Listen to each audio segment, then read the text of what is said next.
Rip the big one. Rip the old a-hole right now, and feeling good about it, man. Yep. Not gonna lie, if I could wear a Dr. Fate mask, I would. But I can't afford it because it's probably made of gold, so whatever. Oh, what was this intro? I don't know, but we're gonna be talking about the things we stroked to when we were young, so that's a fucking thing. What does it have to do with Dr. Fate? Hit that music. Movies, music, story times, all kinds of shit for you. Everything goes if it's house and out from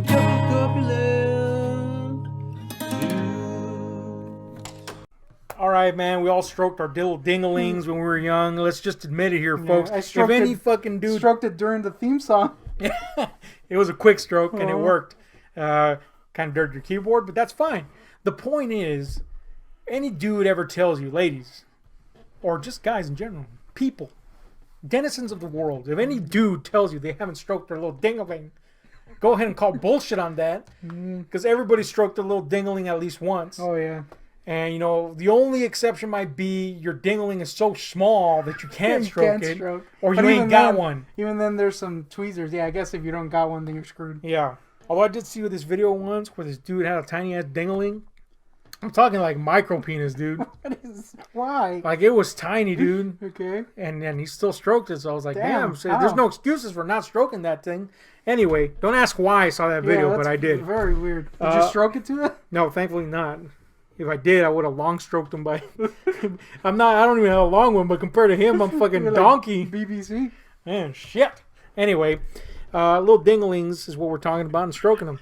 Look, man, the time to stroke the ding is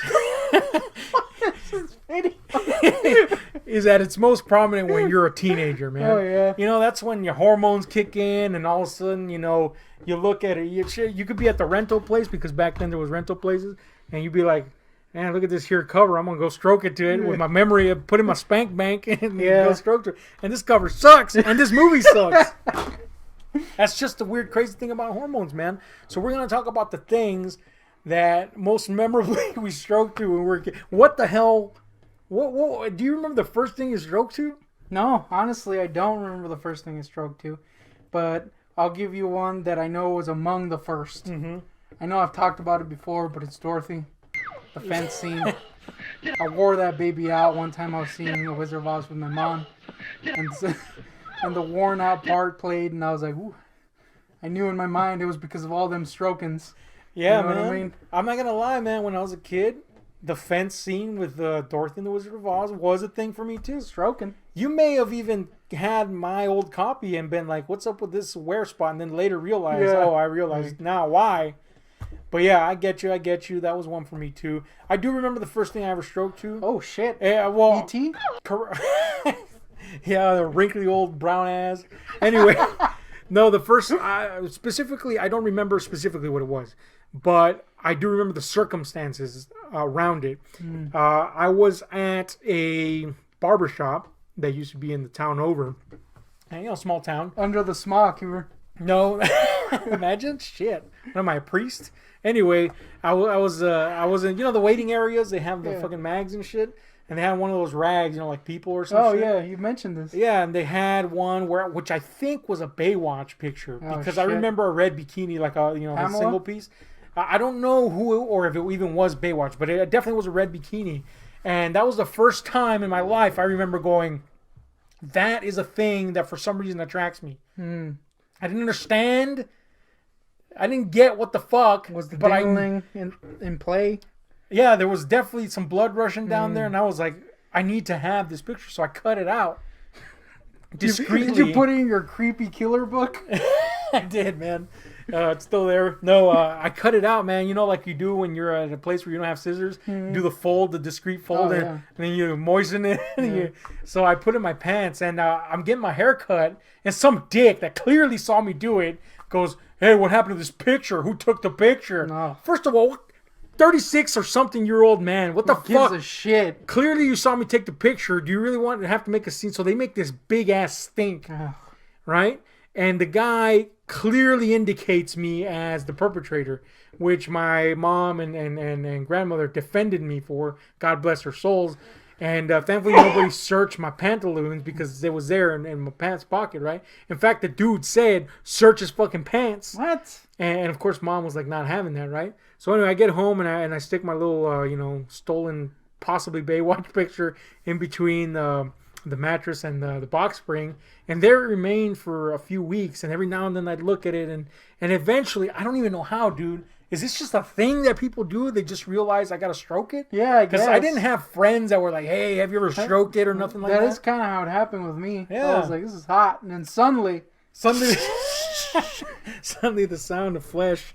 But yeah, well, next thing you know, I'm stroking it and I'm like, suddenly it was like a That's a Buddy thing. Holly song up in that. yeah, man. So that was the first thing I ever stroked it to. I'll tell you this. I wasted many a load on Gillian Anderson. Yeah. That was like my childhood crush. Fucking Scully. I think one of the biggest ones that I stroked it to when I was a kid was Fergie. Specifically that one video where she's wearing the red dress. Oh yeah. That was a big spanker. Dude, Fergie used to be hot. I mean, she's still hot. still Don't get hot. me wrong. She's just pathetic now. But Yeah. Not as pathetic as us, but pathetic enough for us pathetic fools to be like, Yeah. oh, come on, man. But yeah, I get it. I stroked it to that video, and I wasn't even a teenager I anymore. was stroking to, and then that part in my humps where she's got the little purple, Where she's got the humps. underwear. Oh yeah. That baby was a pauser, dude. Beast. I actually like the part in my humps with the jeans, and the. Oh yeah, the jeans are good. I mean, an ass and jeans for me as a kid was a thing. Here's another thing, man. I know we all kind of go up and down on our, I don't want to call them fetishes, but our, the things that attract us the most. For example, when I was really young and the stroking began, once I was in full stroke mode, one of the first things that I gravitated towards was Asian ladies. I was like all up in that Asian. Yeah. I was like, that's my thing. I'm never gonna get out of this. And now I don't even think about Asian Then you chicks. saw the teeth. Them teeth is jacked. We noticed that recently. Like, I'll tell you what, the teeth I can handle. Jacked up teeth I can handle.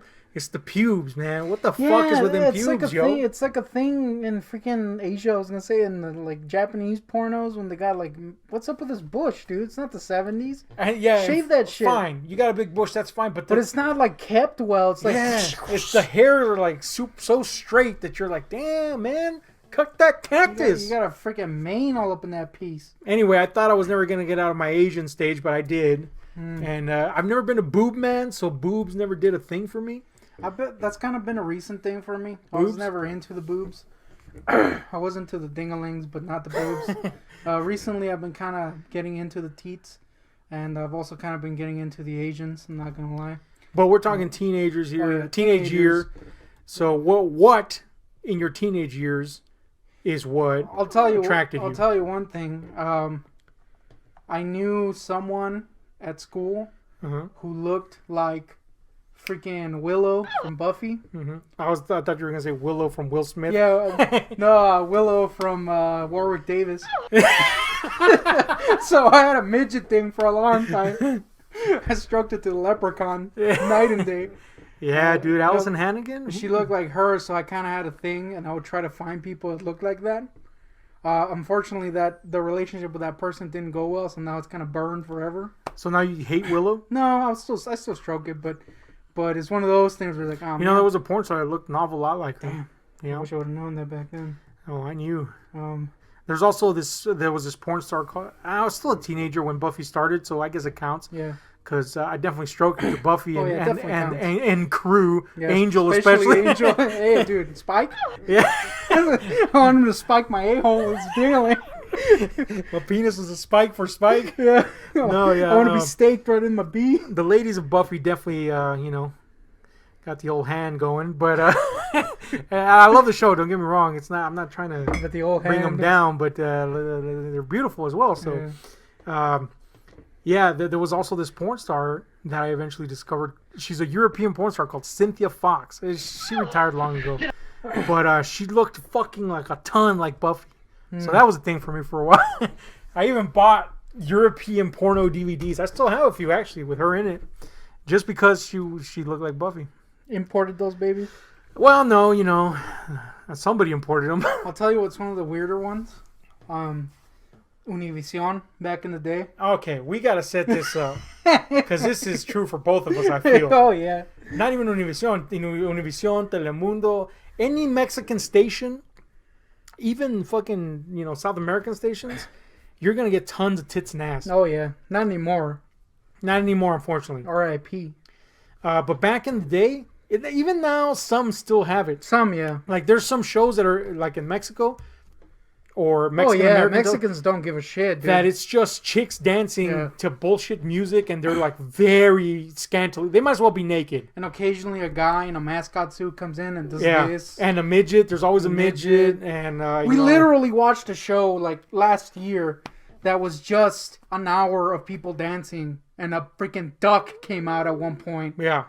For that no was reason. it for an hour. Yeah. We were confused, and we've been around this for our entire lives. Yeah, if you're Mexican American, or if you're Mexican or Latin in general, you've encountered these shows in the Spanish speaking stations. But back in the day, back in the 90s, they used to show. Mexico is known for its raunchy comedies. Mm-hmm. Tons of them were made and produced and released, and they would play them at nighttime on the stations, in the Spanish stations, and they would blur out the nudity. But it wasn't that pixelized blur. It was kind of like that fuzzy blur. So if you just stood at a distance or squinted slightly, it was like seeing someone naked. Yeah, we had them small ass TVs back in the day. So that only helped. Oh yeah. But most of all, it was these shows like this is a Venezuelan show. It was called Bienvenidos. Shit like that, or Lente Loco. We had that hot ass host. What was her name? Hotties. Yeah, Hotties, dude. They have these dancing shows, these chick.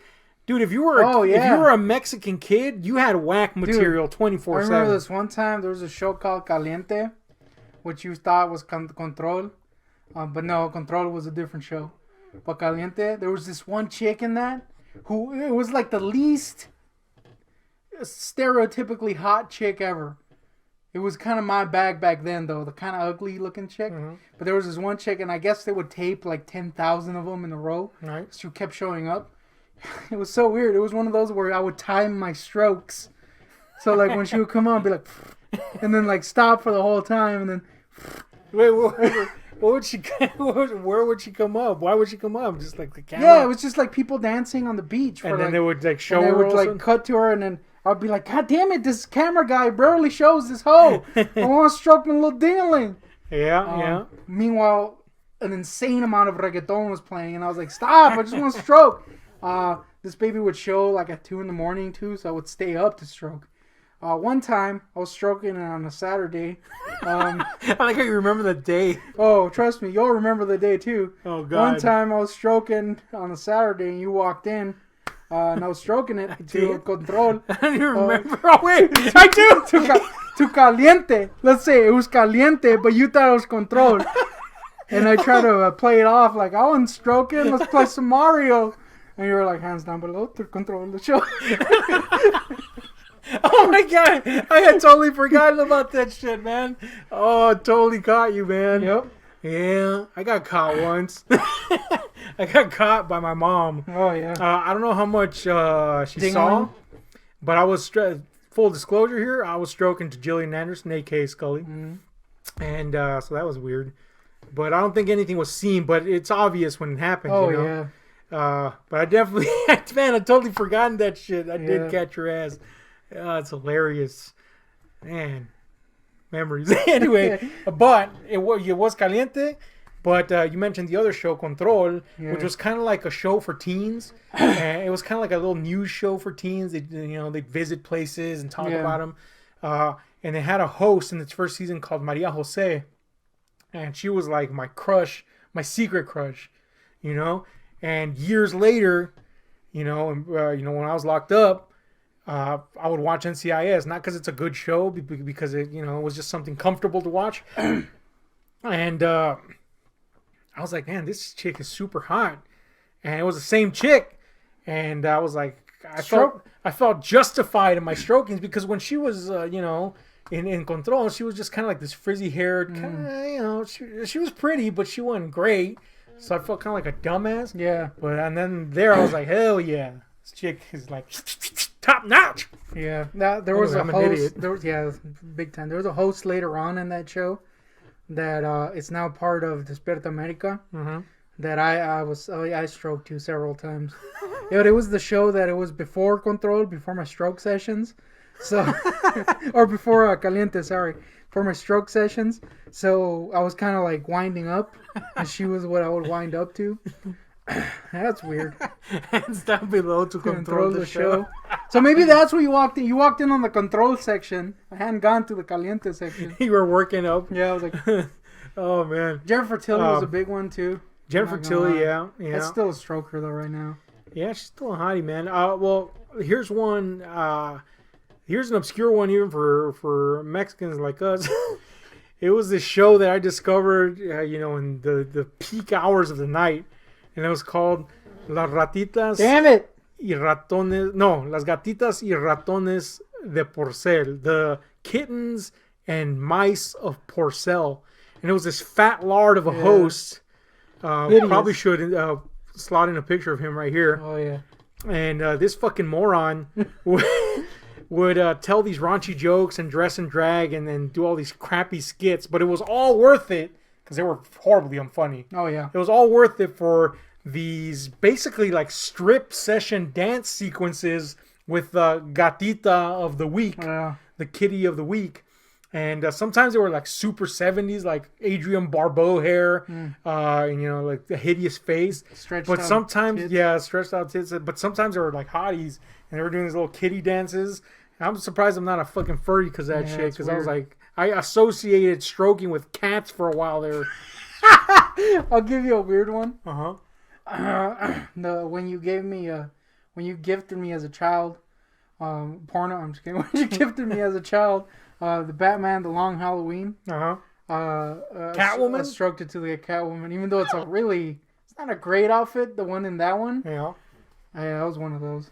I gotta admit, I stroked the Catwoman too. Back in the 90s, man, the Catwoman series, she was like naked on the covers, basically. Pretty that's much. the thing with superheroes in general. They got the tight clothes, form-fitting. But in the 90s, like, she didn't even have seams on her clothes. No, it's just like a purple. Yeah, it was a purple, like, skin-tight outfit. The only seam you saw was from her thigh-high boots. So basically, you're seeing a naked thigh-high chick. For a kid, you got to remember, folks, there was no internet back then for us. This for a kid is a gold mine, man. Stroke your little dingling. Make that suit white. Stroked it, man. And it was a good series, but I could never, like, not stroke it at least once. I'd be like, damn, man, I got to see another issue, and I know I'm going to stroke it. Yeah. So I'd stroke it first, and then I'd read it, because otherwise I'd just be distracted as fuck. Cut to you humping cats now. Oh, man. Yeah, man, plenty of weird strokings. I remember I stroked it to this teacher a lot, too, man. Yeah, that was a thing. I think everybody's had a crush on a teacher every now and then. Definitely stroked. So you save during the day, like mental images, and then later you come up with your weird fantasies and shit. Yes. And then save during the day. I have mentioned before I stroked it in class. What the fuck? Yeah. Hey, you know what? One time I caught this dude stroking it in class. Oh, trust me, I had a technique. I was not getting caught. Oh, okay. Well, now you got to tell the technique. It can't be hiding your hand under your fucking stomach. No, well, kind of. But part of it is I had really baggy pants. Uh-huh. So the baggy pants help, and then you stick your hand in. And I had the most massive freaking pockets. So I would stick my little hand in there, stroke my little ding-a-ling. You gotta place the ding. So it would have to be like an after, an after lunch thing. Although one time I stroked it in the lunch line. What? To the chick in front of me. Jesus. Yeah. So that was the thing I used to do, stroke. I caught this. And I did like micro strokes. Not because I have a micro dick, but because if you do that's a long... the other reason. That's only one of the reasons. If you do a long stroke, you're going to get caught. You have to do micro strokes. Okay, that's a good thing you mentioned the micro stroke technique, because there was this dude, I remember his name too. I'm not going to say his full name, but his name was Luke. And Wilson? Because he was the pretty boy, and Luke Wilson's not the pretty boy. Although compared to Owen, he's fucking Adonis. But anyway, this fucking dude, I just realized that me putting my hand on my thing sounded like a fart, but so it wasn't, just to clarify. I'll lay one of those later. But anyway. A little goose. Yeah, man, this dude named Luke, there was this fucking teacher that, she was pretty smoking, but she was bitchy, so I didn't like her that way. But this dude was very clearly stroking, and he did the, splay the knees separate so that, Oh no. you know what I'm saying? Like the jeans kind of tent not tent, but stretch in between. Yeah. And then he would like slouch and clearly stick his hand into that space between the jean and then the actual cock. And he would do the long stroke outwards. No. But you His see, technique is terrible. well, from a certain angle, you couldn't tell, but I was right in front of him. Yeah. Because, they had the classroom divided where you face each other. Oh no. Yeah. So he was front row at the ass end, and I was front row at the ass end. I was like, dude, I'm right in front. So anyway, Luke was kind of a dick. You know what I'm saying? He was the pretty boy that knew he was a pretty boy. So he would try to, like, play that up all the time. So I guess it's a dick move for me. Whatever, I was a kid, and I felt kind of like this guy was being an ass. Not in regards to his strokings, I can empathize, but in regards in general, he was just a fucking ass. So one day I just called it out in class. I'm like, dude, can you stop stroking in front of me? Oh, man. Yeah, man, that teacher caught him. The moment I said it, everybody just looked, and it became blatantly, because you're scared, you fucking pull your hand out. Yeah. He was doing all that shit. Oh no. And so he was forever known as the guy that stroked it in class. Stroked his little dangling. So I guess I'm a stinking rat, but I'm glad you weren't in my class because I was stroking 24/7. that's all you learned in school. There was like a pool. Stroking. There was a pool of semen. Anyway, I left dehydrated at the end of the day. Tell us what you stroked. What weird shit, or just what was your thing, man? Everybody's got a thing. Nowadays, everybody could just go fucking watch porn. Back in the day, you had to fucking find the time and spots. As we've all learned, Al Smith's ET. What is yours? ET, he let it out, man. He loves that ET. But yeah, well, what are your what did you get off to as a kid? Don't lie, you got off to something.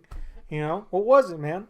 What was it? Tell me right now. This is an interrogation, awesome. Anyway, hit like, share, subscribe, with notification buttons. Let us know what's up, because we're out. Bass music, story times, all kinds of shit for you.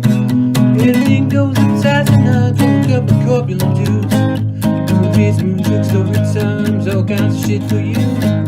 Anything goes inside the night.